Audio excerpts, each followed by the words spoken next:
DAW.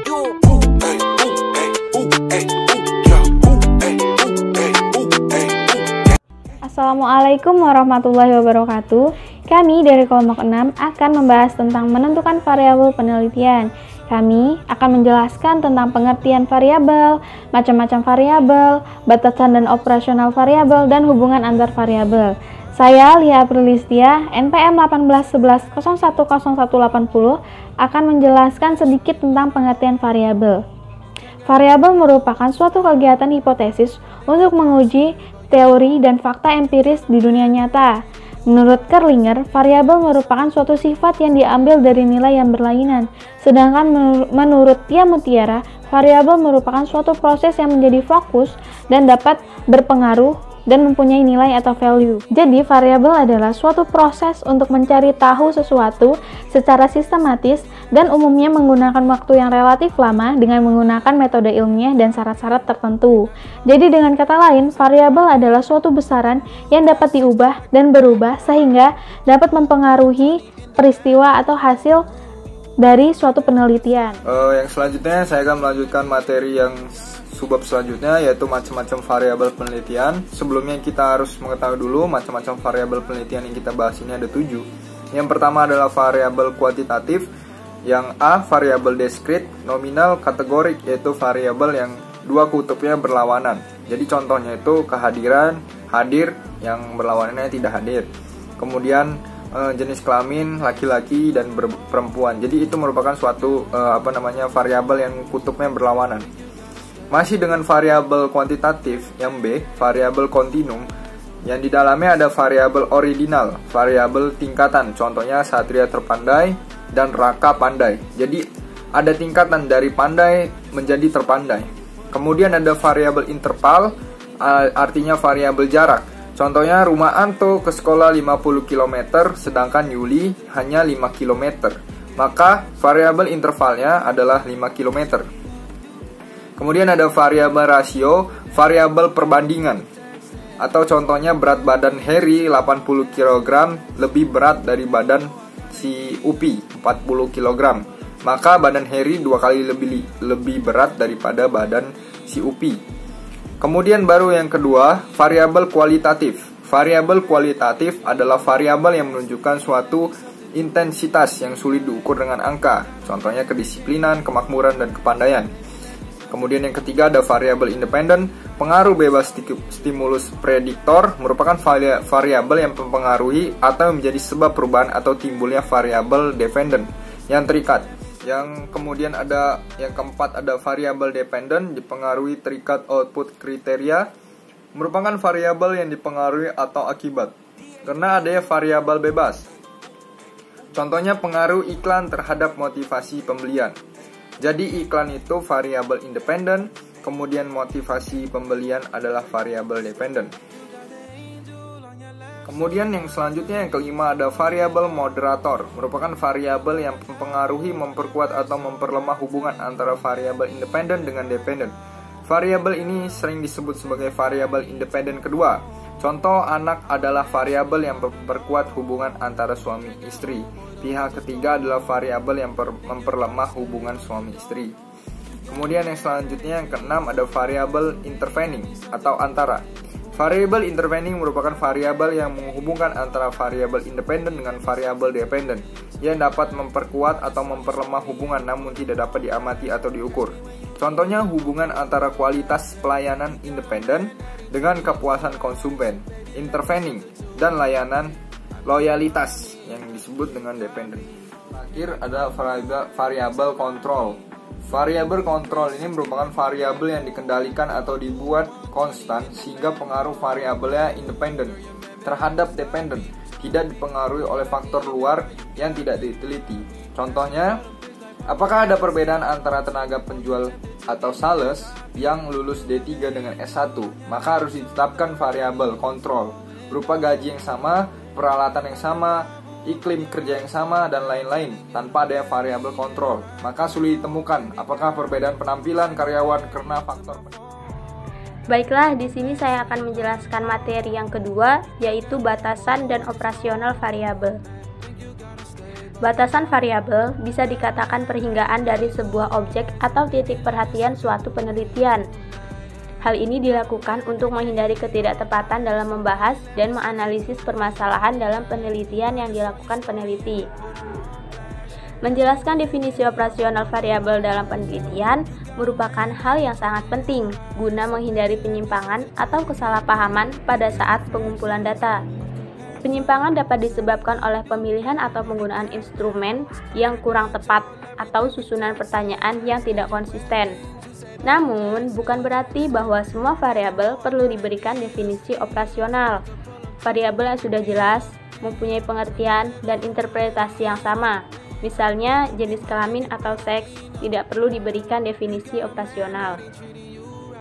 A. Definisi operasional. Definisi operasional adalah uraian tentang batasan variabel yang dimaksud atau tentang apa yang diukur oleh variabel yang bersangkutan.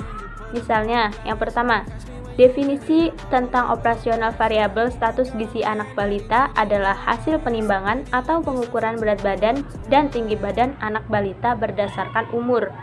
Yang kedua, definisi operasional variabel pendidikan adalah lamanya sekolah atau tingkat sekolah yang telah diikuti oleh responden. B. Cara pengukuran. Cara pengukuran adalah dengan metode atau cara digunakan peneliti apa yang untuk mengukur atau memperoleh informasi berupa data untuk variabel yang bersangkutan. Misalnya mengacu pada contoh definisi operasional di atas. Yang pertama, untuk variabel status gizi, cara pengukurannya dengan menimbang berat badan dan mengukur tinggi badan. Yang kedua, untuk variabel pendidikan, cara mengukurnya dengan wawancara. Definisi operasional adalah definisi yang rumusannya didasarkan pada sifat-sifat atau hal-hal yang dapat diamati. Definisi operasional adalah definisi yang rumusannya menggunakan kata-kata yang operasional sehingga variabel bisa diatur. Tipe-tipe definisi operasional. Yang pertama, definisi operasional tipe A. Definisi operasional tipe A atau pola 1 dapat disusun berdasarkan pada operasi yang harus dilakukan, sehingga menyebabkan gejala atau keadaan yang didefinisikan menjadi nyata atau dapat terjadi. Dengan menggunakan prosedur tertentu, peneliti dapat membuat gejala menjadi nyata. Contohnya, konflik didefinisikan sebagai keadaan yang dihasilkan dengan menempatkan dua orang atau lebih pada situasi di mana masing-masing orang mempunyai tujuan yang sama, tetapi hanya satu orang yang dapat mencapainya.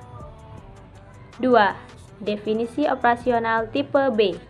Definisi operasional tipe B atau pola 2 dapat disusun berdasarkan pada bagaimana objek tertentu yang didefinisikan dapat dioperasionalisasikan, yaitu berupa apa yang menyusun karakteristik dinamisnya.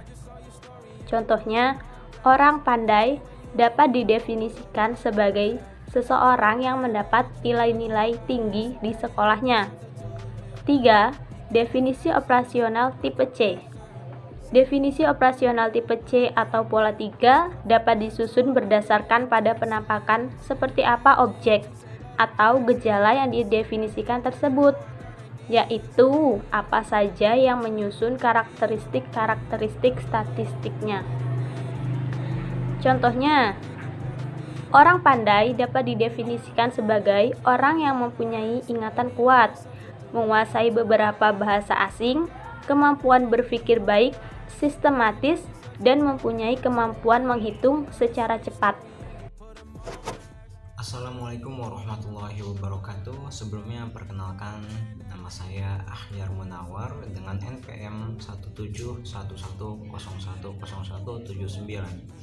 Kali ini saya akan coba menjelaskan serta melanjutkan materi yang telah disampaikan sebelumnya, yaitu pada hubungan antar variabel. Hubungan antar variabel atau sering dikenal dengan hubungan antara dua variabel, yaitu variabel bebas atau independen dan variabel terikat dependent. Dengan simbol X dan Y biasanya dikaitkan dengan analisis hubungan kausal atau hubungan sebab akibat. Dan menurut Narbuko dan Ahmadi terdapat jenis-jenis hubungan antar variabel, yaitu ada 3 variabel atau hubungan variabel seperti hubungan simetris, hubungan timbal balik, dan hubungan asimetris. Yang pertama, hubungan simetris adalah hubungan variabel tidak dipengaruhi atau disebabkan oleh variabel yang lainnya. Kemudian hubungan timbal balik yaitu hubungan di mana suatu variabel dapat menjadi sebab dan akibat dari variabel lainnya. Tetapi yang dimaksud di sini adalah apabila pada sesuatu waktu variabel X mempengaruhi variabel Y, sedangkan pada waktu yang lainnya variabel Y mempengaruhi variabel X, jadi timbal balik. Yang terakhir atau hubungan asimetris yaitu hubungan di mana satu variabel mempengaruhi variabel yang lainnya.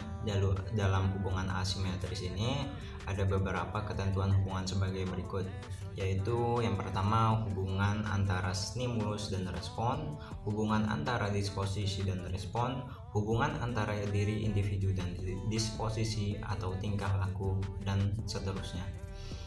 Terima kasih, mungkin itu saja yang dapat saya sampaikan. Kurang lebihnya saya mohon maaf, dan kepada Allah saya mohon ampun. Saya akhiri, wabillahi taufiq wal hidayah. Wassalamualaikum warahmatullahi wabarakatuh. So baby, let me substitute him. Ay, he gave you fractions of compassion. Set it up, you, but he kept it. It's confidential.